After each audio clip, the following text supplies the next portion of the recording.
नमस्कार. महाराष्ट्रातील विना तथा अंशतः अनुदानित शिक्षक बंधू भगिनींनो,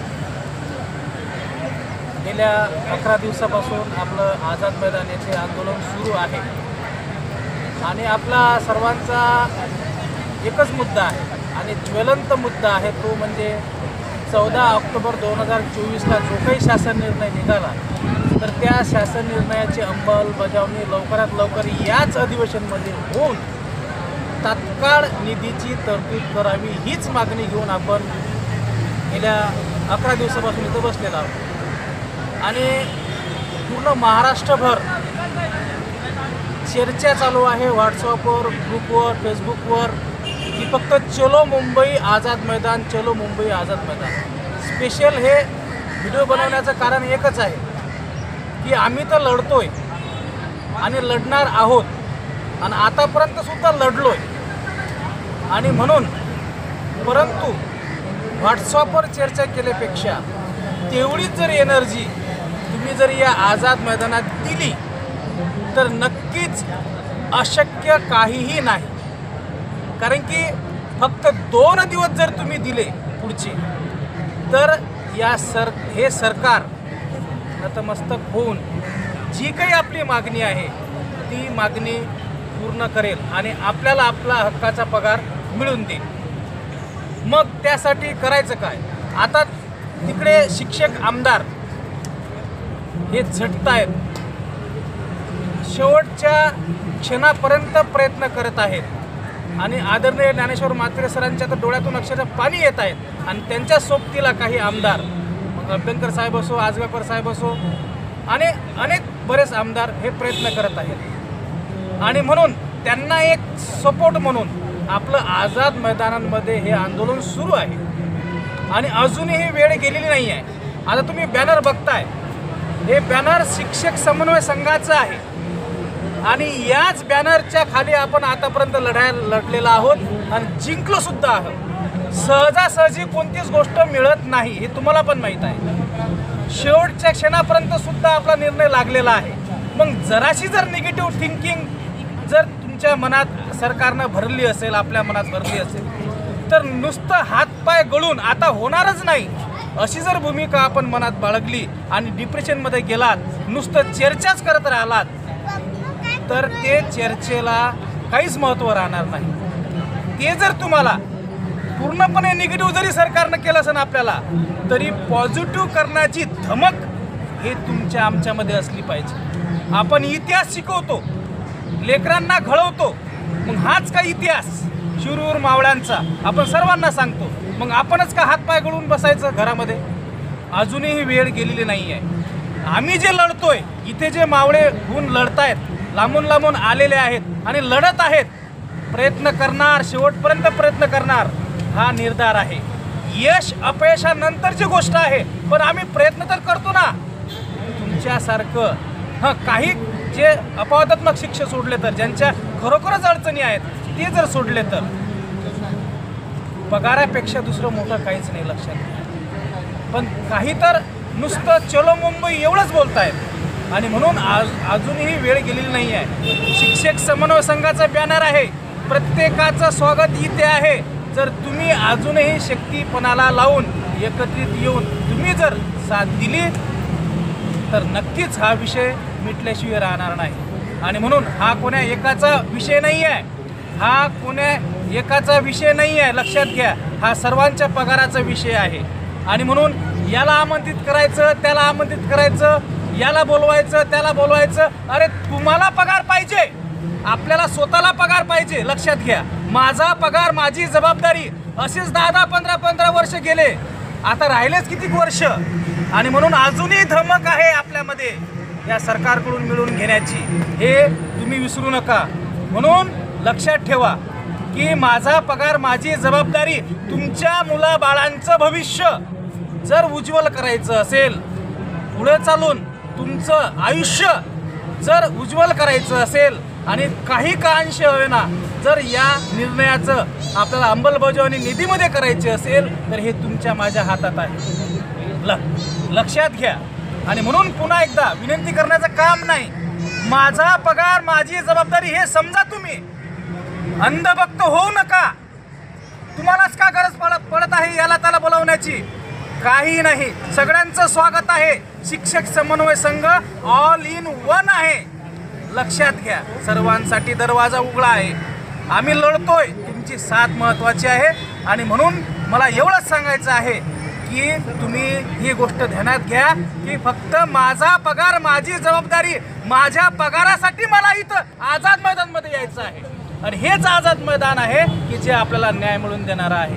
म्हणून पुन्हा एकदा कळकळीची विनंती आहे, अजूनही वेळ गेलेली नाही आहे. सावध व्हा. याच्या त्याच्यावर ताशेरे ओढू नका. नुसतं व्हॉट्सअपवर चर्चा करू नका. याला गालबोट त्याला गालबोट ठेवू नका. रिकाम्या चर्चा बंद करा. कारण की या चर्चेमुळे, या व्हॉट्सअपवरच्या ग्रुपमुळे स्वतःही डिप्रेशनमध्ये जाल आणि स्वतःच्या फॅमिलीमध्ये सुद्धा डिप्रेशनमध्ये घालाल. रडण्यापेक्षा लढलेलं बरं, हे कधी ध्यानात ठेवा. रडण्यापेक्षा, पुन्हा एकदा सांगतो, रडण्यापेक्षा लढलेलं बरं.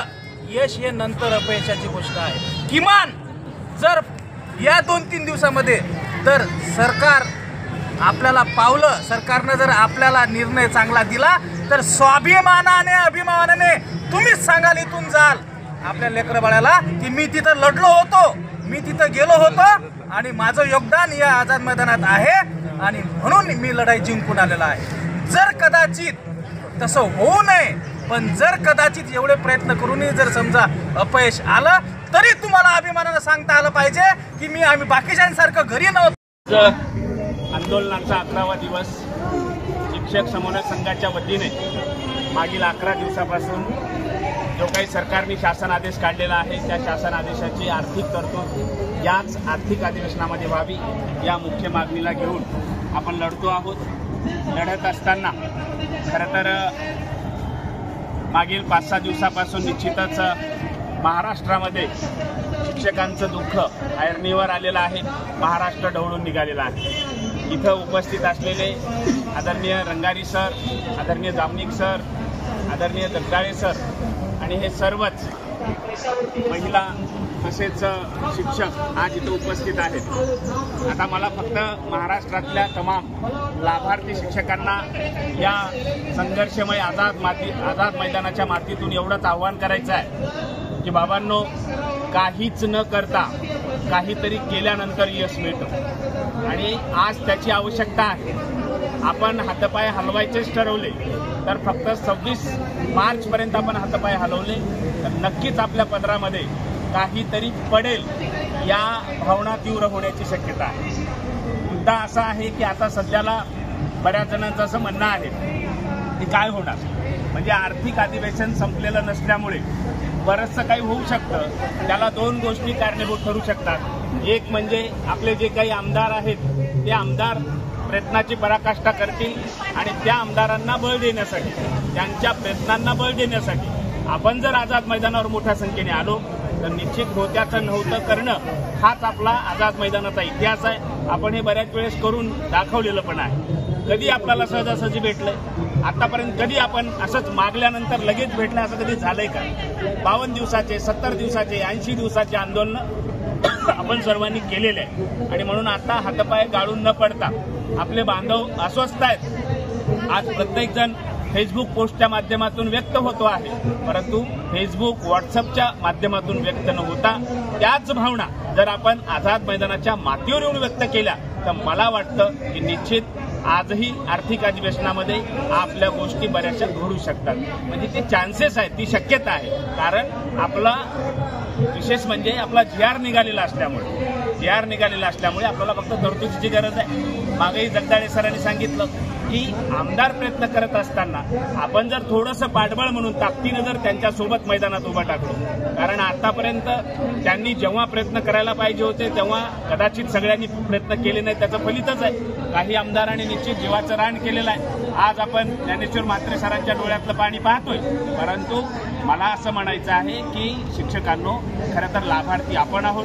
कुणावर नाव बोट न ठेवता आपण आजपासूनच मोठ्या संख्येने, आजची संख्या निश्चितच चांगली आहे, अशीच जर संख्या वाढत गेली तर 26 मार्चपर्यंत आपल्या हातात आहे आणि आपण काहीतरी चांगलं इथनं घेऊन जाऊ शकतो अशी शक्यता निर्माण झालेली आहे. आता मी सकारात्मक हा शब्द नक्कीच वापरणार नाही, पण आझाद मैदानाच्या मातीत आलं की खऱ्या अर्थाने जो प्रयत्न करतो अशा आंदोलकाला एक हातीचं बळ भेटतं आणि आम्हाला तर निश्चितच बळ भेटलेलं आहे. म्हणून आमच्या मनात कुठल्याही पद्धतीची नकारात्मकता नाही. जर तुम्ही व्हॉट्सअप फेसबुक जर काढत बसलात तर तुम्ही सुद्धा फासावर निश्चित तसे वाईट विचार तुमच्या मनामध्ये येऊ शकतात. म्हणून माझी तमाम महाराष्ट्रातल्या सगळ्या शिक्षकांना इथून आव्हान आहे, मनात वाईट विचार न आणता कुठल्याही पद्धतीचे वाईट विचार न करत बसता आपण आझाद मैदानावर यावं, आपण लढूया, जिंकूया. धन्यवाद. मतदान आमच्या हक्काचे, मतदान आमच्या हक्काचे, निधीची तरतूद, निधीची तरतूद, निधीची तरतूद. अरे असं कसं देत नाही, अरे असं कसं देत नाही. अरे होश म्याव, होश म्याव, अजितदादा होश म्याव, अरे होश म्याव, होश म्याव.